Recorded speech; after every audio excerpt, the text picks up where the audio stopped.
പിയൂണിന്റെ കൂടെ വിസിറ്റേഴ്സ് റൂമിലേക്ക് നടക്കുമ്പോൾ ആരാണ് ഈ നേരത്തെന്നൊരു ചിന്ത തന്നെയായിരുന്നു അവളിലും. അച്ഛനോ ഏട്ടനോ ഈ നേരത്ത് വരണമെങ്കിൽ വീട്ടിലെന്തേലും. അവളുടെ മനസ്സിലേക്ക് അച്ചമ്മയുടെ മുഖമൊന്ന് മിന്നി മാഞ്ഞു. അവളുടെ ഉള്ളും ഒരു പിടച്ചിലൂടെ അല്പം ധൃതിയിൽ തന്നെ മുന്നോട്ട് നടന്നു. വിസിറ്റേഴ്സ് റൂമിൽ തന്നെ കാത്തുന്ന പോലെ ഇരിക്കുന്നവനെ കാണെ അവളുടെ നെറ്റി ചൊന്ന് ചുളിഞ്ഞു.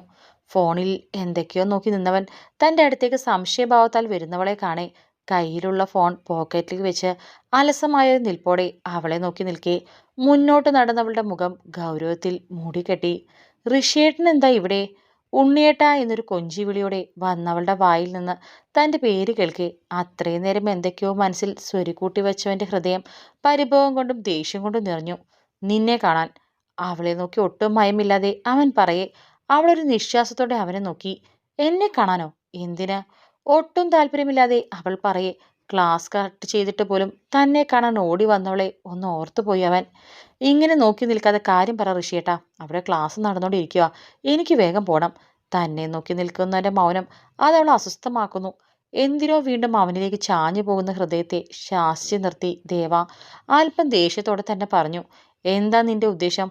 ദൂരെ നല്ലൊരു കോളേജിൽ ചേർക്കാമെന്ന് പറഞ്ഞപ്പോൾ എല്ലാവരെയും പിരിഞ്ഞു പോകാൻ വയ്യെന്ന് പറഞ്ഞ് കരഞ്ഞ് ഈ കോളേജിൽ ചേർന്ന നീ എന്നോടുള്ള വാശിയിലല്ലേ ആ കല്യാണത്തിന് സമ്മതിച്ചത്? ഋഷി പറയെ അവനിൽ നിന്ന് മുഖം വെട്ടിച്ചു ദേവ. ഇപ്പോഴും തന്നോട് അവന്റെ മനസ്സ് പറയാത്തവനോട് അവൾക്ക് ദേഷ്യമാണ്. എന്നാൽ അവളെ മറ്റൊരാൾക്ക് കൊടുക്കാനും തന്നിലേക്ക് ചേർക്കാനും കഴിയാത്ത ഒരു മനസ്സോടെ ഋഷിയേട്ടൻ പോയെ. എനിക്ക് സച്ചുവേട്ടനെ ഇഷ്ടമായതുകൊണ്ടാ തന്നെയാ ഞാൻ കല്യാണത്തിന് സമ്മതിച്ചത്. അവനോടുള്ള ദേഷ്യം കൊണ്ടാണ് പറയുന്നതെങ്കിലും അവളുടെ ഉള്ളം പിടയുന്നത് അവൾ അറിയുന്നുണ്ട്. അവൻ നിന്നെ കൊണ്ടുപോകും UK-യിലേക്ക്. അപ്പോൾ നീ എന്ത് ചെയ്യും? നിനക്ക് നിന്റെ അച്ഛനെയും അമ്മയൊക്കെ കാണാതെ ഇരിക്കാൻ പറ്റുമോ? ഇല്ലല്ലോ. ഞാൻ പറയുന്നത് കേൾക്ക് ദേവാ. നീ ഇപ്പോൾ കല്യാണം വേണ്ട എന്ന് പറ. പഠിക്കണം. 2 വർഷം കൂടെ കഴിഞ്ഞിട്ട് മതി കല്യാണം എന്ന് പറ. എല്ലാവരുടെ മുന്നിലും പോയി ഇനി ദേവയെ തനിക്ക് ഇഷ്ടമാണെന്ന് പറഞ്ഞാൽ എല്ലാവരും എന്ത് കരുതും, എങ്ങനെ പ്രതികരിക്കും എന്നൊരു പേടിയാണ് അവന്. എന്നെ UK-യിലേക്കോ അമേരിക്കയിലേക്കോ അന്റാർട്ടിക്കയിലേക്കോ ഇങ്ങോട്ട് വേണേൽ കൊണ്ടുപോയിക്കോട്ടെ. ഋഷിയേട്ടൻ എന്താ? എൻ്റെ പഠിപ്പും കാര്യങ്ങളൊന്നും ഓർത്ത് ഋഷിയേട്ടൻ ടെൻഷൻ അടിക്കണ്ട. അതിനെനിക്ക് എൻ്റെ വീട്ടുകാരുണ്ട്. ഋഷിയേട്ടൻ പൊക്കോ. ഒന്നും വിട്ടു പറയാതെ തന്നെ തളർത്തുന്നവനെ കൂടുതൽ കൂടുതൽ വേദനിപ്പിക്കണമെന്ന് തോന്നിപ്പോയി അവൾക്ക്. അത്രയും സ്നേഹിച്ചതല്ലേ? നഷ്ടപ്പെടാൻ പോകുന്ന ഈ സമയത്തെങ്കിലും ആ മനസ്സിൽ ഞാനുണ്ടേൽ ഒന്ന് തുറന്നു പറ. അവളുടെ ഹൃദയം അവനോട് അലമുറയിട്ട് പറയുമ്പോഴും അത് പുറത്തേക്ക് വരാതെ ഗൗരവത്തോടെ അവനെ നോക്കി ദേവ. നീ ആരോടുള്ള വാശി തീർക്കാനായി കാണിച്ചു കൂട്ടുന്നേ? എന്നോടോ? നീ അവന്റെ കൂടെ നടക്കുന്നത് കണ്ടാൽ ദേഷ്യവും സങ്കടമൊക്കെ വരാൻ ഞാൻ നിന്റെ കാമുകനൊന്നും അല്ലാലോ. സ്വയം നിയന്ത്രിക്കാൻ കഴിയാത്തൊരു ദേഷ്യമോ സങ്കടമോ എന്തൊക്കെയോ തോന്നി അവന്. തൻ്റെ മുന്നിൽ നിൽക്കുന്നവളുടെ മനസ്സ് തുറക്കാൻ കഴിയാതെ അവന്റെ സങ്കടം അവൾക്ക് മുന്നിൽ ദേഷ്യത്തോടെ തീർത്തു. അവനറിയാം ഈ സമയം അവൾ താൻ എന്ത് പറഞ്ഞാലും അത് എതിർക്കുമെന്ന്. അതിപ്പോൾ അവളോടുള്ള തൻ്റെ ഫീലിങ്സ് ആണെങ്കിലും. അല്ലല്ലോ, പിന്നെന്താ? ഞാൻ ആരുടെ കൂടെ വേണമെങ്കിലും നടക്കും, ഇരിക്കും, ചിലപ്പോൾ കിടക്കും. നിങ്ങൾക്കെന്താ? അവനേക്കാൾ ശബ്ദത്തിൽ അവളുടെ ശബ്ദം ഉയർന്നു. ഞാൻ പറയുന്നൊന്ന് കേൾക്ക് ദേവ. വാശിക്ക് നീ നിന്റെ ജീവിതം വെച്ചാ കളിക്കുന്നത്. നിനക്കൊരിക്കലും സന്തോഷത്തോടെ ജീവിക്കാൻ കഴിയില്ല. ഒരല്പമയത്തിൽ അവൻ പറഞ്ഞു തുടങ്ങിയതും അവനെ നോക്കിയൊരു പരിഹാസചിരിയോടെ തലയാട്ടി ദേവ. എൻ്റെ സന്തോഷവും ജീവിതമൊന്നും ഋഷിയേട്ടൻ നോക്കണ്ട. ആരെയോ ഇഷ്ടമാണെന്നല്ലേ പറഞ്ഞേ? ഋഷിയേട്ടൻ ആ കുട്ടിയെയും വിവാഹം ചെയ്ത് സന്തോഷത്തോടെ ജീവിക്ക്. എന്നെ ഓർത്താരെ സങ്കടപ്പെടേണ്ട. അവനെ നോക്കി അത്രയും പുച്ഛത്തോടെ പറഞ്ഞവൾ തിരിഞ്ഞു നടന്നും നെറ്റിയും തടവി അവൾ പോകുന്നു നോക്കി നിന്നു ഋഷി. ആരാ വന്നേ? അത്രയും നേരം ഒരു വാടിയ മുഖത്തോടെ ഇരുന്ന ലച്ചു തൻ്റെ അടുത്തായി ദേവ വന്നിരുന്നത് കാണേ അവളെ നോക്കി ചോദിക്കേ. ദേവി അവൾ അത്രയും സൂക്ഷ്മമായോ നോക്കി. ഉള്ളിലുള്ള മാനസിക സംഘർഷം അവളുടെ കണ്ണിലും മുഖത്തും എടുത്തു കാണിക്കുന്നു. തൻ്റെ ഉള്ളിലെ സങ്കടങ്ങൾ എല്ലാം മറന്ന് ദേവിയിലൊരു കള്ളച്ചിരി തെളിഞ്ഞു. തന്നോട് പോലും പറയാതെ ഉള്ളിലൊതുക്കി പിടിച്ചിരിക്കുന്ന അവളുടെ പ്രയം അവളായി തന്നെ പറയണമെന്ന ചിന്തയോടെ ലച്ചുവിനെ തന്നെ നോക്കിയിരുന്നു ദേവ. ഞാൻ ചോദിച്ചു കേട്ടില്ലേ ആരാ വന്നെന്ന്? തന്നെ നോക്കി ഒന്നും മിണ്ടാതിരിക്കുന്നവളെ ആകെയൊന്ന് കുലുക്കിക്കൊണ്ട് ലച്ചു ചോദിക്കേ. ദേവ അവളെ ചേർത്ത് പിടിച്ച് ആ കവളിൽ അമർത്തി മുത്തി. അതേ, എന്നെ കാണാൻ തോന്നുന്നു എന്ന് പറഞ്ഞ് സച്ചുവേട്ടൻ വന്നതാ. മുഖത്തൊരു നാണമൊക്കെ വരുത്തി ദേവ പറയെ. അവള് പറഞ്ഞത് ഒട്ടും വിശ്വാസമാവാത്ത പോലെ അവളെ ചെരിഞ്ഞു നോക്കി ലച്ചു. എന്തേ, വിശ്വാസായില്ലേ? അവളുടെ നോട്ടത്തിൽ ചുണ്ടിൽ വിരിഞ്ഞ ചിരി കടിച്ചു പിടിച്ച് വീണ്ടും ദേവ ചോദിച്ചതും പെട്ടെന്ന് തന്നെ ഇല്ലെന്ന പോലെ തലയാട്ടി ലച്ചു. തന്നെ നോക്കുന്ന മിഴികളിൽ ഒളിപ്പിച്ചു വെച്ച പ്രണയം ഇന്നുകൂടെ താൻ കണ്ടതാണ്. ദേവിയെ നോക്കുന്ന നോട്ടവും തന്നെ നോക്കുന്ന നോട്ടവും രണ്ടാണ്. അത് അവൾക്ക് ഉറപ്പാണ്. പക്ഷെ അത്ര ഉറപ്പിച്ചു പറയാനും പറ്റുന്നില്ല. കാരണം ദേവയും സച്ചുവും കല്യാണത്തിന് സമ്മതമെന്ന പോലെ ഒരു നടപ്പാണ്. നിനക്ക് അയാൾ ഇഷ്ടമാണോ ദേവ? കൈകൊണ്ട് ആംഗ്യം കാണിച്ച് ലച്ചു ചോദിക്കുമ്പോഴും ആ കണ്ണുകളിലേക്കായിരുന്നു ദേവയുടെ നോട്ടം. ആ മിഴികൾ പിടയുന്നുണ്ട്, തന്നെ പ്രതീക്ഷയോടെ നോക്കുന്നുണ്ട്. തന്റെ മറുപടിക്കായി ഹൃദയമിടിപ്പോടെ നിൽക്കുന്നവളെ നോക്കി ഒരു പുഞ്ചിരിയുടെ തലയാട്ടി ദേവ. ആ തലയാട്ടലിൽ മുഖമാകെ വാടിയെങ്കിലും ദേവയ്ക്കു വേണ്ടി ഒരു പുഞ്ചിരി ലച്ചുവിന്റെ ചുണ്ടിൽ തെളിഞ്ഞു. അപ്പോ അപ്പോ ഉണ്ണിയേട്ടൻ? അവളുടെ ആകെ ഒരു പ്രതീക്ഷ അതാണ്. താനായി ആരുടെയും സന്തോഷം കളയില്ല, അപ്പോഴും തന്നെ അവരെ അപമാനിക്കില്ല എന്നൊരു ഉറപ്പുണ്ട് മനസ്സിൽ. പക്ഷെ ആ ഉറപ്പിൽ തനിക്ക് നഷ്ടപ്പെടുന്നത് തന്റെ ആദ്യ പ്രണയമാണ്, അവസാനത്തെയും. ഓ, സച്ചുവേട്ടൻ നിന്റെ ഉണ്ണിയേട്ടനേക്കാളും കൊള്ളാം. മനസ്സിലുള്ളത് മറച്ചു വെക്കാതെ തുറന്നു പറയാനുള്ള ധൈര്യമുണ്ട്. ദേവിയുടെ ചുണ്ടിൽ ഋഷിയെ ഓർത്തൊരു പുച്ഛവും പരിഹാസവുമാണ്.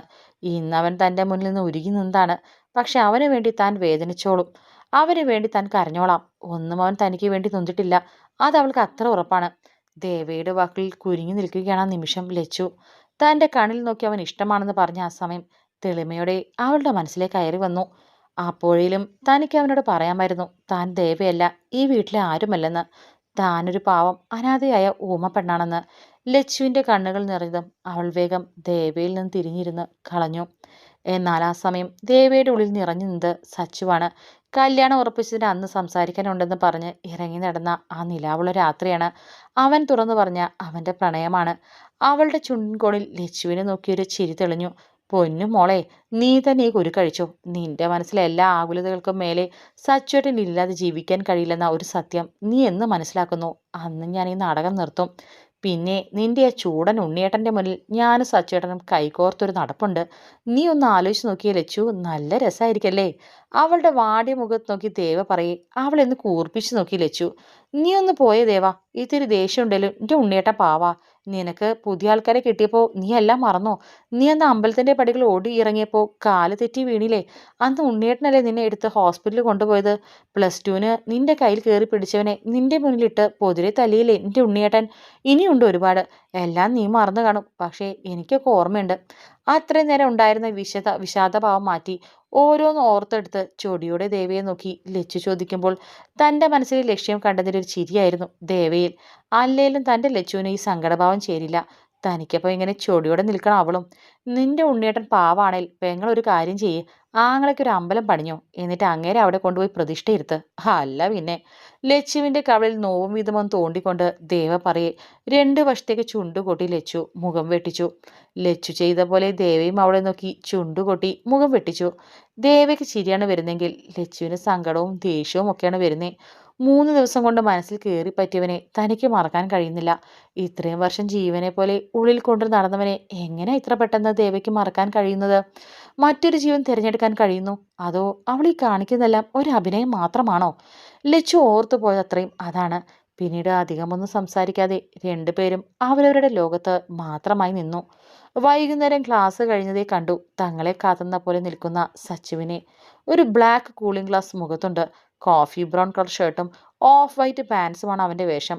കാറിൽ ചാരി കൈകൾ പിണച്ച് കെട്ടി നിൽക്കുന്നവനെ കണ്ടാലേ അറിയാം ഇവിടെയുള്ളവൻ ഒന്നുമല്ല, നല്ല അസല് വിദേശിയാണെന്ന്. കോളേജ് വിട്ടു പോകുന്ന എല്ലാ പെൺകുട്ടികളുടെയും കണ്ണിൽ അവനെ കണ്ടൊരു തെളിച്ചമുണ്ട്. വിടർന്ന കണ്ണുകളോടെ അവനെ നോക്കുമ്പോൾ ഒറ്റ നോട്ടത്തിൽ തോന്നിയ ആകർഷണത്തിന്റെ അപ്പുറം ഇവന് സ്വന്തമാവാൻ പോകുന്ന പെണ്ണിനോട് ഒരു അസൂയം വന്നുപോയി അവരിൽ ചിലർക്ക്. എന്നാൽ മുന്നോട്ട് നോക്കുന്നവന്റെ കണ്ണുകളിൽ നിറഞ്ഞു നിൽക്കുന്നത് തന്നെ കണ്ടതും ദേവയുടെ പിറകിലേക്ക് ഒളിച്ചു നിൽക്കുന്ന പെണ്ണിനെയാണ്. അവളുടെ പതർച്ചയാണ്, പിടപ്പാണ്. അത് അത്രയും അവനിൽ അവളോടുള്ള പ്രണയം നിറയ്ക്കുമ്പോഴും അവളോടുള്ള പരിഭവം കൊണ്ടവൻ അതെല്ലാം മറച്ചു വെക്കുന്നു. അവനൊരു ദീർഘശ്വാസം എടുത്ത് കണ്ണിൽ നിന്നും കൂളിംഗ് ഗ്ലാസ് എടുത്ത് നെഞ്ചിന് ഭാഗത്തെ അഴിഞ്ഞു കിടക്കുന്ന ഷർട്ടിൽ കോർത്തു വെച്ചു. ഇപ്പോൾ അവന്റെ നോട്ടവും ചിരിയും ദേവയെ നോക്കി മാത്രമാണ്. അപ്പോഴും അവൾക്ക് പിറകിൽ തങ്ങി നിൽക്കുന്നവളിലേക്ക് അനുസരണയില്ലാതെ മിഴികൾ പാഞ്ഞെടുക്കുന്നു. ദേ നോക്ക് സച്ചുവേട്ടാ, ഷോപ്പിങ്ങിന് ഇവിടെ ഇല്ലാന്ന്, ഇവളോടും കൂടെ വരാൻ പറ. ലച്ചുവിന്റെ കയ്യിൽ പിടിച്ച് ദേവ പറയുമ്പോൾ അവന്റെ നോട്ടം ലച്ചുവിലേക്ക് എത്തി നിന്നു. ഇപ്പോഴും ആരെയും മുഖമുയർത്തി നോക്കാതെ തലയും താഴ്ത്തിയൊരു നിൽപ്പാണ് അവൾ. നീ കേറിക്കോ ദേവ, കൂടെ വരാൻ ബുദ്ധിമുട്ടുള്ളവർ ഒന്നും വേണ്ട. ലച്ചുവിനെ ഒന്ന് കൂർപ്പിച്ചു നോക്കി സച്ചു പറഞ്ഞതും ഈ സച്ചുവേട്ടൻ ഇങ്ങനെയാണോ പറയാ? ഞാൻ എത്ര നിർബന്ധിച്ചിട്ടാ പെണ്ണ് വന്നതെന്നറിയോ? നീ കേറി ലച്ചു, സിത്തു ആന്റിയോട് ഞാൻ പറഞ്ഞിട്ടുണ്ട് വരാൻ വൈകുമെന്ന്. അതും പറഞ്ഞ് സച്ചുവിനൊന്ന് കൂർപ്പിച്ചു നോക്കി ബാക്ക് ഡോർ തുറന്ന് ലച്ചുവിനെ നിർബന്ധിച്ച് കാറിലേക്ക് കയറ്റി ദേവ. അവൾ നോക്കും പോലെ ദേവയും കൂർപ്പിച്ചു നോക്കി ഡ്രൈവിംഗ് സീറ്റിലേക്ക് കയറിയിരുന്നു സച്ചു. അയ്യോ, ഞാനൊരു കാര്യം മറന്നു ലച്ചു, ഞാൻ ലളിത മിസ്സിന്റെ അടുത്ത് പോയി നിന്റെ റെക്കോർഡ് കൊടുത്ത് ഇപ്പോൾ വരാവേ. അതും പറഞ്ഞ് കോളേജിലേക്ക് തന്നെ തിരിഞ്ഞോടിയവൾ. ഓടുന്നവളുടെ ചുണ്ടിൽ ഒരു കള്ളച്ചിരി ഉണ്ടെങ്കിൽ അവളുടെ മനസ്സിൽ എന്തെന്ന് മനസ്സിലാക്കിയ സച്ചുവിന്റെ ചുണ്ടിലുമുണ്ട് ഒരു ചിരി. ഇപ്പോഴും തലയുയർത്തി തന്നെ നോക്കാതെ ഇരിക്കുന്നവളെ ഫ്രണ്ട് മിററിലൂടെ ഒന്ന് കലിപ്പിച്ച് നോക്കിയവൻ.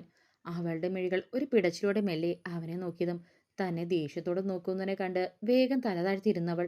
ദേവാ ദേവാന്ന് വിളിച്ച് പുറകെ നടക്കുമ്പോൾ ഒരു തവണയെങ്കിലും പറഞ്ഞുകൂടായിരുന്നോടി ഇഡിയറ്റ്, നീ ദേവയല്ലെന്ന്.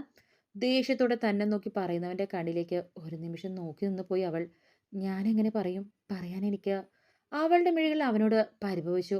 നിനക്ക് നാവല്ലില്ലാത്തുള്ളൂ, ബുദ്ധിയുണ്ടല്ലോ. നിനക്ക് സംസാരിക്കാൻ കഴിയില്ലെന്ന് എന്നോട് പറയണമായിരുന്നു. നീ നീ ദേവയല്ലെന്ന് എന്നെ മനസ്സിലാക്കിപ്പിക്കണമായിരുന്നു. അതോ കുറച്ചു ദിവസം എന്നെ ഫൂളാക്കുമെന്ന് കരുതിയോ? അവന്റെ ചോദ്യം കേൾക്കെ ഒരു ഞെട്ടലോടെ അവനെ നോക്കി അല്ലൻ തലയാട്ടി Lachu. Do you love me? അവളുടെ മിഴികളിൽ മാത്രം നോക്കി അവൻ ചോദിക്കെ അവനെ നോക്കാതെ അവളുടെ മിഴികൾ പിടഞ്ഞു മാറി. Lachu, I am asking you, do you love me? സച്ചുവിന്റെ ശബ്ദം ഒന്നുകൂടെ ഉയർന്നതും പേടിയോടെ അവൻ നോക്കി ഇല്ലെന്ന് കാണിച്ചു ലച്ചു. അവളുടെ മനസ്സിൽ ആ സമയം ദേവ മാത്രമായിരുന്നു. അവളുടെ സന്തോഷം, അവളുടെ വീട്ടുകാരുടെ സന്തോഷം. ഈ കല്യാണം നടക്കണം. താൻ കാരണം ഈ കല്യാണം മുടങ്ങാൻ പാടില്ല. ഓക്കെ, ഇനി ഞാൻ നിന്നോട് ഈ കാര്യം ചോദിക്കില്ല. നിന്റെ പിറകെ ഒരു കാര്യവും പറഞ്ഞു വരുത്തുമില്ല. നിനക്ക് നിന്റെ വഴി, എനിക്ക് എൻ്റെ വഴി. അവൻ ദേഷ്യത്തോടെ പറയുന്നുണ്ടെങ്കിലും മുഖമുയർത്തി നോക്കിയതേ ഇല്ല ലച്ചു. ഒരു പക്ഷേ താൻ അവനെ നോക്കിയാൽ തൻ്റെ നിറഞ്ഞ മിഴികൾ അവൻ കാണുമോ എന്നൊരു ഭയം ഉള്ളിലൊഴുന്നു കൊണ്ടാവാം. സച്ചുവേട്ടാ, പോവാം. ഫ്രണ്ട് ഡോർ തുറന്നൊരു പുഞ്ചിരിയോടെ ദേവ ചോദിക്കുമ്പോൾ വെറുതെ തലയാട്ടി കാർ എടുത്തു സച്ചു. സച്ചുവിന്റെ മുഖത്തെ വല്ലായ്മയും ലച്ചുവിന്റെ തലതാഴത്തിലെ ഇരിപ്പും എല്ലാം ശ്രദ്ധിച്ച് സീറ്റിലേക്ക് ചാരിയിരുന്നു ദേവ. അവർ സംസാരിച്ചിട്ടുണ്ട് എന്നവൾക്ക് പെട്ടെന്ന് തന്നെ മനസ്സിലായി. പക്ഷേ രണ്ടുപേരുടെ മുഖത്തെ തെളിച്ചമില്ലായ്മ കാണേ ഇത് അത്ര പെട്ടെന്നൊന്നും കലങ്ങി തെളിയില്ല എന്ന് ഓർത്തു അവൾ. ഒരു ദീർഘനിശ്വാസത്തോടെ കണ്ണുകൾ അടച്ച് സീറ്റിലേക്ക് ചാരിയിരിക്കുമ്പോൾ ഫ്രണ്ട് മിററിലൂടെ പിന്നിലിരിക്കുന്നവളെ നോക്കി തന്റെ ദേഷ്യം മുഴുവൻ ആക്സിലേറ്ററിൽ ചവിട്ടി സ്പീഡ് കൂട്ടിക്കൊണ്ടേയിരുന്നു അവൻ. അവൻ തന്റെ നോക്കുന്നതും സ്പീഡ് കൂട്ടുന്നതുമെല്ലാം അറിയുന്നുണ്ടെങ്കിലും പുറത്തേക്ക് തന്നെ നോക്കിയിരുന്നു ലച്ചു. ദിവസങ്ങൾ ഓരോന്നും പൊഴിഞ്ഞുകൊണ്ടേയിരുന്നു. ചെറിയ കല്യാണമാണെന്ന് പറഞ്ഞ് തുടങ്ങിയതാണെങ്കിലും അത്യാവശ്യം വലിയ ആഡംബരത്തോടു കൂടി തന്നെ കല്യാണ ഒരുക്കങ്ങൾ തുടങ്ങിയിരുന്നു ഇന്ദ്രൻ. കല്യാണം വിളി, വിരുന്നുകാരുടെ വരവും പെയിന്റ് പണിയും കല്യാണ ഷോപ്പിങ്ങും എല്ലാമായി ആകെ തിരക്കിൽ എല്ലാവരും ഓടി നടക്കുമ്പോൾ ഇനി അങ്ങോട്ട് എന്താവുമെന്നറിയാതെ ആ സമയം ഏറ്റവും സന്തോഷിക്കേണ്ടവരൊക്കെ മനസ്സ് മാത്രം അസ്വസ്ഥമായി നിന്നു. ഋഷി തറവാട്ടിലേക്കോ ദേവിയുടെ മുന്നിലേക്കോ പിന്നെ വന്നിട്ടേയില്ല. വീട് നിറയെ വിരുന്നുകാർ ഉള്ളത് കൊണ്ട് തന്നെ ലച്ചുവും കോവിലകത്തേക്ക് അധികം വരാതെയായി. അവളെ എടുത്തു വളർത്തുന്നതിൽ ഇപ്പോഴും എതിർപ്പുള്ള ആളുകളുണ്ട് ആ കുടുംബത്തിൽ. ഒറ്റയ്ക്ക് കിട്ടിയ ഓരോന്നും പറഞ്ഞ് അവളെ വേദനിപ്പിക്കുന്നവർ. അതുകൊണ്ട് തന്നെ സിത്തു അമ്മയുടെ കൂടെ വന്നാലും അമ്മയെ വിട്ടു പോവാതെ അവരുടെ കൂടെ നടന്നവൾ. ദേവയുടെ കൂടെ എപ്പോഴും ആരേലൊക്കെ ഉള്ളത് കൊണ്ട് തന്നെ ലച്ചുവിനെ പിന്നെ തനിയെ ദേവയ്ക്കും കിട്ടിയതില്ല. കാര്യങ്ങളെല്ലാം കൈവിട്ടു പോകും പോലെ തോന്നി തുടങ്ങിയിരുന്നു ദേവയ്ക്ക്. യാമി അവൾക്കുള്ള ടിക്കറ്റ് ബുക്ക് ചെയ്തു. ആരും കാണാതെ എങ്ങനെ വീട്ടിൽ നിന്ന് ഒളിച്ചു പോകും എന്നൊക്കെ ആലോചിച്ച് അവളുടെ ലോകത്തുമായി. തൻ്റെ പെങ്ങളുടെ കല്യാണത്തിന് രുദ്രൻ ഓടി നടന്ന് ഓരോന്നും ചെയ്യുമ്പോൾ 2 ദിവസത്തിന് ശേഷം നടക്കാൻ പോകുന്ന കല്യാണം എങ്ങനെ മുടക്കുമെന്നറിയാതെ സച്ചുവും. അമ്മേ, ഞാൻ ലച്ചുവിനെ ഒന്ന് കാണാൻ പൊക്കോട്ടെ. അവൾക്ക് തലവേദനയെന്ന് പറഞ്ഞ് സീതാനിയുടെ കൂടെ ഇങ്ങോട്ട് വന്നില്ല. അടുക്കളയിൽ ഓടി നടന്ന് എന്തൊക്കെ ചെയ്യുന്ന സീതയുടെ അടുത്തേക്ക് വന്ന് ദേവ പറയുമ്പോൾ അവളെ ഒന്ന് തിരിഞ്ഞു നോക്കി സീതമ്മ. ഇപ്പോഴോ? ആളുകളൊക്കെ വന്നു തുടങ്ങി ദേവ. കല്യാണ പെണ്ണ് എവിടെയൊന്നും ചോദിക്കില്ല എല്ലാരും. ഞാൻ രുദ്രനെ വിട്ട് അവളോട് ഇങ്ങോട്ട് വരാൻ പറയാം. മോള് അങ്ങോട്ട് ചെല്ല്. കയ്യിലെ നനവ് സാരി തലപ്പിൽ തുടച്ച് അവളെ അകത്തേക്ക് തള്ളിക്കൊണ്ട് സീത പറഞ്ഞു. ഞാൻ വേഗം വരാം അമ്മേ, പ്ലീസ്. കൊഞ്ചിലോടെ ദേവ അമ്മയുടെ കയ്യിൽ മുറുകെ പിടിച്ചുകൊണ്ട് പറഞ്ഞതും അവളുടെ കവിളിലൊന്ന് തലോടി സീത. നാളെ കല്യാണ പെണ്ണായിട്ട് നിൽക്കേണ്ടവളാണ്. ചെറിയ പിള്ളേരെ പോലെ കൊഞ്ചുന്നത് കണ്ടില്ലേ? വേഗം പോയിട്ട് വാ. അമ്മുക്കുട്ടിയെ കൊണ്ടുപോക്കോ കൂട്ടിന്. ഇങ്ങോട്ട് വരുമ്പോൾ സന്ധ്യ ആവില്ലേ? അവളുടെ കവിളിലൊന്ന് ഉള്ളിക്കൊണ്ട് സീത പറയുമ്പോൾ ഉള്ളിലെ വിഷമം മറച്ചു വെച്ച് ഒന്ന് പുഞ്ചിരിച്ച് മെല്ലെ തലയാട്ടി പുറത്തേക്ക് ഇറങ്ങിയവൾ. അമ്മുക്കുട്ടി അവിടെയൊന്നും കാണാത്തതും മനസ്സിലുറപ്പിച്ച കാര്യങ്ങൾ വീണ്ടും ഒന്ന് ഓർത്തെടുത്ത് മുറ്റത്തേക്ക് ഇറങ്ങി ദേവ. ദൂരെ എന്തൊക്കെയോ ആലോചിച്ച് നിൽക്കുന്ന സച്ചുവിനെ നോക്കി അവൾ പടികളിറങ്ങി. പാവം, എന്തൊക്കെയോ ടെൻഷനുണ്ട് ആ മനസ്സിൽ. എല്ലാം ഇന്നത്തോടെ തീർത്തു കൊടുക്കണം. ഇനിയും താൻ മിണ്ടാതെ ഇരുന്ന വിധി തനിക്ക് എതിരാവും. അവളൊരു ദീർഘശ്വാസം എടുത്ത് മുന്നോട്ട് നടന്നു. അടുക്കള മുറ്റത്തെ അടുപ്പിൽ നിന്ന് വരുന്ന പുക ആ അന്തരീക്ഷത്തിൽ നിറഞ്ഞു നിൽപ്പുണ്ട്. ഒപ്പം കറികളുടെയും ഉപ്പേരികളുടെയും മണവും. ആ വീടും സ്ഥലവും ഒരു കല്യാണ വീടായി ഒരുങ്ങിയിരിക്കുന്നു. മുറ്റം നിറയെ വലിയ പന്തലും ടേബിളും കസേരകളും വിരുന്നുകാരുടെ വണ്ടികളും എല്ലാമായി മുറ്റവും നിറഞ്ഞു നിൽക്കുന്നു. അകത്തുനിന്ന് പരിചയമുള്ളതും ഇല്ലാത്തതുമായ ആളുകളുടെ സംസാരവും തമാശകളും പൊട്ടിച്ചിരികളും എല്ലാം കേൾക്കുന്നുണ്ട്. ഇങ്ങനെ ഒരു കല്യാണത്തലേന്ന് കല്യാണ ദിവസവും താനും ഒരുപാട് ആഗ്രഹിച്ചിട്ടുണ്ട്, സ്വപ്നം കണ്ടിട്ടുണ്ട്. പക്ഷേ വരന്റെ സ്ഥാനത്ത് അവനായിരുന്നു. ഇന്നീ ദിവസം തനിക്ക് സന്തോഷിക്കാനോ മനസ്സ് നിറഞ്ഞിരിക്കാനോ കഴിയുന്നില്ല. അതിനും കാരണം അവൻ തന്നെ. അവളുടെ ഉള്ളിൽ ഒരു തേങ്ങൽ തൊണ്ടക്കുഴിയിൽ വന്നു നിന്നും അത് പുറത്തേക്ക് വരാതെ കടിച്ചു പിടിച്ച് ആരെയും നോക്കാതെ മുന്നോട്ട് നടന്നു ദേവ.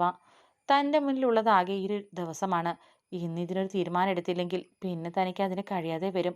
പാടവരമ്പിലേക്ക് കയറി ലച്ചുവിനെ കാണാൻ എന്നൊരു ലക്ഷ്യത്തോടെ മുന്നോട്ട് നടക്കുമ്പോൾ ദേവ മനസ്സിൽ എന്തൊക്കെയോ ഉറച്ച തീരുമാനങ്ങൾ എടുത്തിരുന്നു. നീ ഇത് എങ്ങോട്ടാടി എന്നെ ഈ കൊണ്ടുപോകുന്നേ? തൻ്റെ കയ്യിൽ മുറുകെ പിടിച്ച് വേഗത്തിൽ ആരും കാണാതെ മുന്നോട്ട് നടക്കുന്നവളുടെ കൈ കുടഞ്ഞു മാറ്റാൻ ശ്രമിച്ചുകൊണ്ട് രുദ്രൻ പറയുന്നുണ്ട്. എങ്കിലും അതൊന്നും കേൾക്കാതെ തറവാട് കുളത്തിലേക്കുള്ള പടികൾ ഇറങ്ങി അവൾ. അപ്പോ ആളും തിരക്കില്ലാത്തത് ഈ കുളപ്പടവിലാണ്. വീടിന്റെ അകവും പുറവും ഒരുപോലെ ആളുകളെ കൊണ്ട് നിറഞ്ഞിരിക്കുന്നു. എന്റെ കൈ വിടടി, നിനക്കെന്താ വട്ടായോ? എനിക്കവിടെ നൂറുകൂട്ടം പണിയുണ്ട്. രുദ്രൻ അവളുടെ കൈ വിടുവിച്ച് ചൊടിയോടെ പറയുമ്പോൾ അവനെ തുറച്ചു നോക്കി നിന്നു യാമി. താനിങ്ങനെ കല്യാണത്തിലേക്ക് ഒരു ജോലിയൊക്കെ ഓടി നടന്നോ? മനുഷ്യൻ ഇവിടെ ടെൻഷൻ അടിച്ച് ഇല്ലാണ്ടാവുക. നാളെ നടക്കാൻ പോകുന്നതേ തൻ്റെ പെങ്ങളെ കല്യാണം മാത്രമല്ല, തൻ്റെ കൂടെയോ? ഓ, എൻ്റെ കല്യാണവും നാളെ ഉണ്ടോ? കൊള്ളാം. നീ പറഞ്ഞില്ലായിരുന്നേൽ ഞാൻ അറിയില്ലായിരുന്നു. ആട്ടെ, ആരാ പെണ്ണ്? പോക്കലിലുണ്ടായിരുന്ന സിഗരറ്റ് തപ്പിയെടുത്ത് അവളെ നോക്കി തന്നെ ലൈറ്റർ കൊണ്ട് കത്തിച്ച് അവൻ ചോദിച്ചതും അവൻ തന്നെ കളിയാക്കുകയാണെന്ന് മനസ്സിലായതും ദേഷ്യത്തോടെ അവനെ കൂർപ്പിച്ചു നോക്കി യാമി. താൻ എന്താ എന്നെ കളിയാക്കുകയാണോ? നമ്മളെല്ലാം പറഞ്ഞ് സെറ്റാക്കിയതല്ലേ. പിന്നെ താനെന്താ അതിനെക്കുറിച്ചൊന്നും പറയാത്തെ? ദേ നോക്ക്, വെളുപ്പിന് 4 മണിക്ക് എൻ്റെ ഫ്ലൈറ്റ്. അതിനു മുന്നേ എനിക്ക് എയർപോർട്ടിലെത്തണം. താൻ ഹെൽപ്പ് ചെയ്യാന്ന് പറയുന്നതല്ലേ? അവളുടെ മുഖത്ത് അത്രയും ടെൻഷനുണ്ട്. ഇത്രയും ആൾക്കാരുടെ ഇടയിൽ നിന്ന് എങ്ങനെ ആരും കാണാതെ പുറത്തേക്ക് പോകും എന്ന പേടിയാണ് അവൾക്ക്. അവൾ പറയുന്നെല്ലാം കേൾക്കുന്നുണ്ടെങ്കിലും അതൊന്നും ശ്രദ്ധിക്കാത്ത ഭാവത്തിൽ കുളപ്പടവിലേക്ക് ഇരുന്ന് ചുണ്ടിലെ സിഗരറ്റ് ഒന്നുകൂടെ ആഞ്ഞു വലിച്ച് മേലേക്ക് ഊതി വിട്ടു രുദ്രൻ. രുദ്ര, താൻ ഞാൻ പറയുന്ന വല്ലതും കേൾക്കുന്നുണ്ടോ? ഇത്രയും ആളുകൾ കാണാതെ നമ്മൾ എങ്ങനെ പുറത്തു പോകും? എന്തേലും ഒന്ന് പറയടോ. അവന്റെ അടുത്തേക്ക് ഇരുന്ന് അവനെ പിടിച്ചു കുലുക്കി യാമി ചോദിച്ചു. ആ, അടങ്ങടി പെണ്ണെ, നിനക്ക് ഇവിടുന്ന് പോയാ പോരെ? ഇന്ന് 3 മണിക്ക് നിനക്ക് പോകാനുള്ള വണ്ടി വരും. എല്ലാം ഞാൻ പറഞ്ഞ് സെറ്റ് ചെയ്തിട്ടുണ്ട്. മാമി സമാധാനമായിട്ട് ആങ്ങളുടെ കല്യാണത്തലേന്ന് അടിച്ചു പൊളിക്ക്. നാളെ എന്തായാലും കല്യാണം കാണാനൊന്നും തനിക്ക് പറ്റില്ലല്ലോ. അവൻ പറയുമ്പോൾ അവളുടെ മുഖമാകെ ഒന്ന് വാടി. ഒരുപാട് ആഗ്രഹിച്ചതാണ് സച്ചുവിൻ്റെ കല്യാണം. പക്ഷേ അതിങ്ങനെ ആവുമെന്ന് കരുതിയില്ല. എന്തായാലും അവൻ കുറച്ചു കാലത്തേക്ക് പിണങ്ങാനുള്ളതായി. അവളൊരു നിശ്വാസത്തോടെ ഓർത്തു. താൻ വരുന്നില്ല എയർപോർട്ടിലേക്ക്? അവനെ നോക്കി അവൾ മെല്ലെ ചോദിച്ചു. ഇല്ല, നീ പൊക്കോ. എൻ്റെ 2 ഫ്രണ്ട്സിനോട് പറഞ്ഞിട്ടുണ്ട് ഞാനെല്ലാം. അവർ കൊണ്ടുപോയി വിട്ടോളും. അല്പം ഗൗരവത്തോടെ അവൻ പറയുമ്പോൾ ഒന്നും മിണ്ടാതെ കുളത്തിലേക്ക് നോക്കിയിരുന്നവൾ. ഞാൻ പോയാ താൻ എന്ത് പറയും? എല്ലാരും ചോദിക്കില്ലേ? നമ്മൾ ലവ് മാരേജ് ആണെന്നല്ലേ എല്ലാവരും കരുതിയിരിക്കുന്നേ? അപ്പോ എല്ലാവരും തന്നോട് ചോദിക്കില്ലേ? ഓ, അതിനെക്കുറിച്ചൊന്നും താൻ ടെൻഷൻ അടിക്കണ്ട. എൻ്റെ ഒപ്പം ജീവിക്കാൻ തനിക്ക് സമ്മതമല്ലെന്ന് പറഞ്ഞ് ആരായാലും അത് വിശ്വസിക്കും. പിന്നെ കല്യാണം മുടങ്ങി നിൽക്കുന്ന എന്നെ കെട്ടാൻ മണ്ഡപത്തിൽ നിന്ന് തന്നെ ഏതേലും പാവം പിടിച്ച പെണ്ണിനെ കുടുംബക്കാർ നിർത്തി തരും.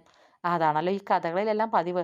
ആ സരോജിനി അമ്മായിയുടെ പേരക്കുട്ടിയില്ലേ, ആ പൂച്ചക്കണ്ണുള്ള കൊച്ച്, അവളെ ഞാൻ നോക്കി വെച്ചിട്ടുണ്ട്. മിക്കവാറും ഞാൻ നാളെ അവളെ കെട്ടും.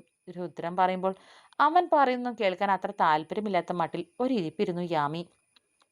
അവന്റെ ഓരോ വാക്കുകളും മനസ്സിലായില്ല വല്ലാത്ത ഒരു അസ്വസ്ഥ നിറയ്ക്കുന്നു. എന്തിനെന്ന് പോലും അറിയാതെ. അല്ല, എന്താണ് കല്യാണപ്പെണ്ണും ചെക്കനും കുളപ്പടവിൽ ഒരു കലാപരിപാടി? നാളെ വരെ കൂടെ ക്ഷമിച്ചൂടെ രണ്ടാൾക്കും? ഹേ, സണ്ണി അവരുടെ പിന്നിൽ നിന്ന് ഉറക്കെ വിളിച്ചു പറയുമ്പോൾ രണ്ടുപേരും ഒരുപോലെ അവനെ തിരിഞ്ഞു നോക്കി. യാമി രുദ്രനെ നോക്കി കുളപ്പടവുകളുടെ പടികൾ ഓടിക്കയറുമ്പോൾ അവൻ ആ കൽപ്പടവിൽ മലർന്നു കിടന്ന് കാലിന്മേൽ കാൽ കയറ്റി വെച്ചു. അത് വിറപ്പിച്ചങ്ങനെ കിടന്നു. അവള് പോവാൻ തന്നെ തീരുമാനിച്ചോടാ? യാമി പോയതും അവന്റെ അടുത്തേക്ക് വന്നിരുന്ന് സണ്ണി ചോദിച്ചതും പിന്നെ പോകാതെ നീ കെട്ടുവോ അവളെ? അവനെ ചെരിഞ്ഞു നോക്കി രുദ്രൻ ചോദിച്ചു. പിന്നെ എനിക്കെന്റെ ലില്ലിക്കുട്ടിയുണ്ട്. നിനക്ക് തന്നെ കെട്ടിക്കൂടാ അവളെ? സത്യം പറ, നിനക്ക് അവളെ ഇഷ്ടല്ലേ? രുദ്രനെ ചുഴിഞ്ഞു നോക്കി സണ്ണി ചോദിക്കുമ്പോൾ മേലേക്ക് നോക്കി അതേ കിടപ്പ് കിടന്നു രുദ്രൻ. സണ്ണിക്കുട്ടാ, നീ കുളിച്ചതാണോടാ? രുദ്രൻ ചോദിക്കുമ്പോൾ തൻ്റെ മേലെ വല്ല വഴുക്കുമുണ്ടോ എന്ന് സംശയത്തോടെ നോക്കി സണ്ണി. ആ, കുളിച്ചതാ. എന്നതാടാ? പറയത്തക്കൊന്നും തൻ്റെ മേലിലില്ലെന്ന് കാണേ രുദ്രന്റെ അടുത്തേക്ക് നീങ്ങിയിരുന്നവൻ. ഇനിയും നിനക്ക് കുളിക്കണമെന്നുണ്ടോ? സണ്ണിയെ നോക്കാതെ മേലേക്ക് നോക്കി തന്നെ രുദ്രന്റെ ചോദ്യം വന്നും. ഒന്ന് പോയടാ, ഒരു വട്ടം കുളിക്കാൻ തന്നെ മനുഷ്യൻ കിടന്ന് പാടുപെടുക. അല്പം പരിഭവം കലർന്നുകൊണ്ട് സണ്ണി പറഞ്ഞു. രുദ്രൻ ചുണ്ടിലെരിഞ്ഞ് തീരാനായി സിഗരറ്റ് എടുത്ത് ചുണ്ടോട് ചേർത്തു സണ്ണി. എന്നാലേ എൻ്റെ കാലിൻ്റെ ഭാഗത്ത് മാറി നിന്നേക്ക്. അല്ലെ പൊന്നുമോൻ ഈ കുളത്തിന്റെ തണുപ്പ് ആഴവും ഇപ്പൊ അറിയും. കാല് മടക്കി തൊഴിക്കും പോലെ കാണിച്ച് രുദ്രൻ പറയുമ്പോൾ കാട്ടുപോത്ത്, പതിയെ സ്വയം പറഞ്ഞ് അവനിൽ നിന്ന് മുഖം വെട്ടിച്ചു സണ്ണി. റൂമിലെ ഡോർ തള്ളി തുറന്ന് അകത്തേക്ക് വന്നേ കണ്ടു. കട്ടിൽ കമിഴ്ന്ന് കിടക്കുന്ന ലച്ചുവിനെ. ദേവ അവളൽപ്പം കടുപ്പത്തോടെ നോക്കി. മുന്നിൽ നിൽക്കുന്ന ദേവയെ കാണെ കണ്ണും മുഖവും ഒന്ന് അമർത്തി തുടച്ച് അവളെ നോക്കി പുഞ്ചിരിക്കാൻ ശ്രമിച്ചു ലച്ചു. മുടിയെല്ലാം ആകെ മുഖത്തേക്ക് വീണ് കരഞ്ഞു വീർത്ത കണ്ണുകളും കരഞ്ഞു കരഞ്ഞു ചുവന്ന മൂക്കും കവളും ക്ഷീണം ബാധിച്ച പോലെയുള്ള മുഖവും എല്ലാം കാണെ ദേവ ലച്ചുവിനെ ഒട്ടും പുഞ്ചിരില്ലാതെ നോക്കി നിന്നു. നിനക്ക് ഭയങ്കര തലവേദനയാണെന്ന് സിത്തു ആന്റി പറഞ്ഞു. അപ്പോ നിന്നെന്ന് കണ്ട് സുഖവിവരം അറിയാലോ എന്ന് കരുതി വന്നാ. കൈകൾ പിണച്ചു കെട്ടി നിന്ന് ദേവ പറയുമ്പോൾ ചുണ്ടിലെ ചിരി മായാതെ ഇരിക്കാൻ പാടുപെട്ടു നിന്നു ലച്ചു. നിന്റെ തലവേദന എന്താ മാറാത്തത് ലച്ചു? ഇപ്പൊ ഇടയ്ക്കിടയ്ക്ക് നിനക്ക് തലവേദന വരുന്നുണ്ടല്ലോ. കല്യാണത്തിന് ഡ്രസ്സ് എടുക്കാൻ പോകുമ്പോഴും ആഭരണം എടുക്കാൻ പോകുമ്പോഴും ഒക്കെ നിനക്ക് തലവേദന ആയിരുന്നല്ലോ. അവളുടെ ടേബിളിനകത്തേക്ക് വന്ന് അവളുടെ ബാഗും ബുക്കൊക്കെ ഒന്ന് മറിച്ചു നോക്കി അലസഭാവത്തിൽ ദേവ പറയുമ്പോൾ മനഃപൂർവ്വം എല്ലാത്തിൽ നിന്നും ഒഴിഞ്ഞു മാറി നിൽക്കുന്നതിന് താൻ കണ്ടെത്തിയ വഴിയാണ് ഈ തലവേദന എന്നവൾ അറിയരുതേ എന്നായിരുന്നു ലച്ചുവിൻ്റെ ഉള്ളിൽ. വീട്ടിൽ തന്നെ 3 ഡോക്ടേഴ്സ് ഉണ്ടായിട്ടും നിന്റെ തലവേദന മാറ്റാൻ അവർക്കൊന്നും കഴിയുന്നില്ല ലച്ചു. അതോ നാളത്തെ ഒരു ദിവസം കഴിഞ്ഞാൽ നിന്റെ തലവേദന അങ്ങ് മാറുവോ? ദേവ ചോദിക്കുമ്പോൾ അവളെ നോക്കിയിരുന്നവൾ ഒരു പിടച്ചിലൂടെ ദേവയിൽ നിന്ന് മുഖം വെട്ടിച്ചു. അല്ല ലച്ചു, നിന്റെ ഈ തലവേദനയുടെ കാരണം എന്താ? ഞാൻ കല്യാണം കഴിച്ചു പോകുന്നില്ലാണോ? അതോ ഇഷ്ടപ്പെട്ട പുരുഷൻ മറ്റൊരു പെണ്ണിനെ കല്യാണം കഴിക്കാൻ പോകുന്നതിന്റെ സങ്കടവോ? താൻ തിരിഞ്ഞുകൊണ്ടിരുന്ന നോട്ട്ബുക്ക് കയ്യിൽ കിട്ടിയതും അത് മറിച്ചു നോക്കി ആ ബുക്ക് ലച്ചുവിന്റെ മുന്നിലേക്ക് ഇട്ടുകൊടുത്തു ദേവ. ദേവയുടെ ശബ്ദവും ദേഷ്യവും കടുത്തുപോകുന്നു. മുന്നിൽ നിൽക്കുന്നവളുടെ കരണം നോക്കിന്ന് കൊടുക്കാൻ തോന്നുന്ന അത്രയും ദേഷ്യം. പക്ഷേ കൂടപ്പിറപ്പായി കണ്ടതാണ്. ഇരുമയും ഒരു മനസ്സുമായി കഴിഞ്ഞവരാണ്.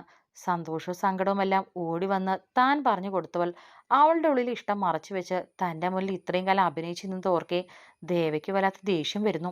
തൻ്റെ മുന്നിലേക്ക് വീണ ബുക്കിന്റെ പേജ് മലർക്കെ വീണതും അതിലാരും കാണാതെ താൻ വരച്ച സച്ചുവിന്റെ ചിത്രം കാണെ ദേവയെ ദയനീയമായി നോക്കി ലച്ചു.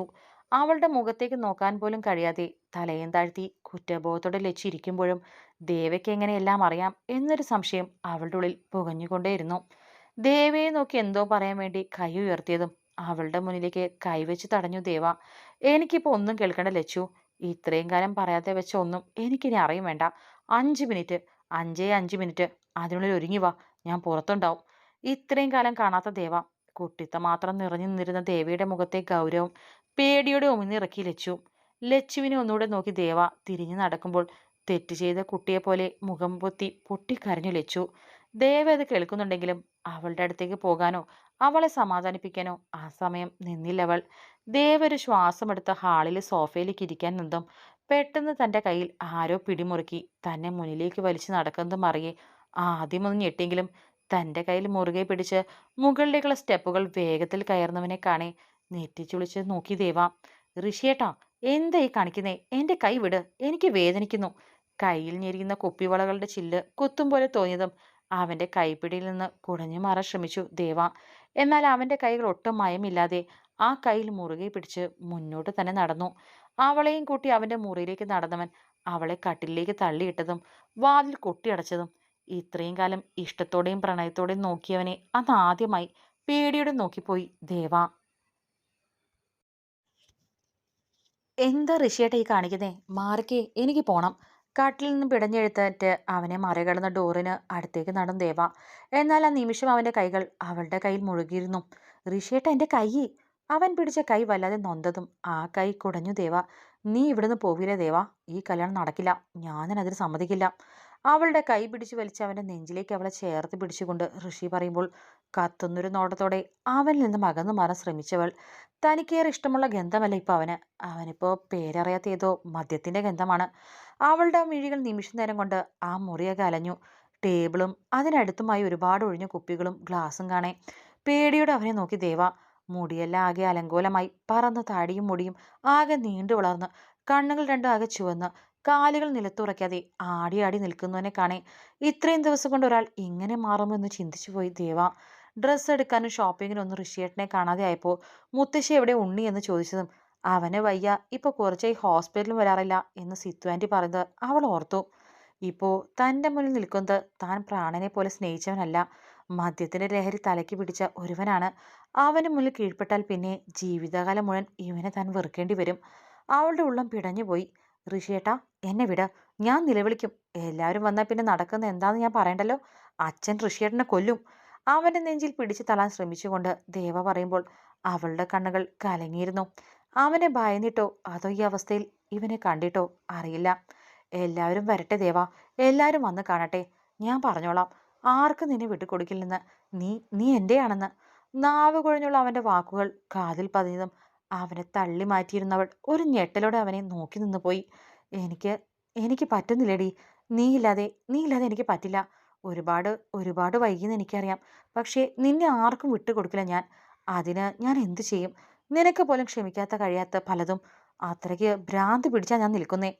അവന്റെ നെഞ്ചിലേക്ക് അവളെ വീണ്ടും വീണ്ടും ഇറുക്കെ ചേർത്ത് പിടിച്ച് ഋഷി പറയുമ്പോൾ ഒരു നിമിഷം ആ കണ്ണുകളിലേക്ക് തന്നെ നോക്കി നിന്ന് പോയി ദേവ. ഋഷിയേട്ടാ, എനിക്ക് പേടിയാവുന്നു. എന്നെ വിട് പ്ലീസ്. എന്നെ ഒന്നും ചെയ്യരുത്. അടഞ്ഞു കിടക്കുന്ന വാതിലേക്ക് നോക്കി തന്നെ വിടാതെ മുറുകെ പിടിച്ചവനെ തള്ളി മാറാൻ ശ്രമിച്ചുകൊണ്ട് അവൾ പറയുമ്പോൾ അവൻ അവളെ വീണ്ടും വീണ്ടും അവനിലേക്ക് ചേർത്ത് പിടിച്ചു. ഉണ്ണിയേട്ടാ, വേണ്ട. അവളുടെ കഴുത്തിടിക്കിലേക്ക് അവൻ അവളുടെ മുഖം ചേർത്ത് വെച്ചതും അവളുടെ എല്ലാ ശക്തിയും എടുത്ത് അവനെ പിന്നിലേക്ക് തള്ളി മാറ്റി. അവൻ അവിടെയുള്ള കട്ടിലേക്ക് വീണതും അവൾ അടഞ്ഞു കിടക്കുന്ന വാതിലിനടുത്തേക്ക് ഓടി ആ ഡോർ തുറക്കാൻ ശ്രമിച്ചു ദേവ. എന്നാൽ കട്ടിൽ നിന്നും പിടഞ്ഞെഴുന്നേറ്റവൻ അവളുടെ കയ്യിൽ പിടിച്ച് പിന്നിലേക്ക് വലിച്ചിട്ടു.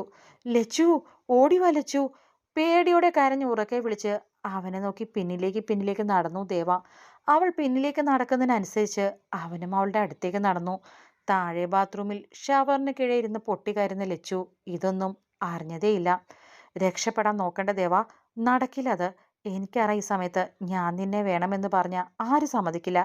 എൻ്റെ മുന്നിൽ നിന്ന് നേടാൻ ഈ വഴിയല്ലാതെ മറ്റൊന്നും ഇപ്പം ഇല്ല. എൻ്റെ മോള് എന്നോട് ക്ഷമിക്കുക.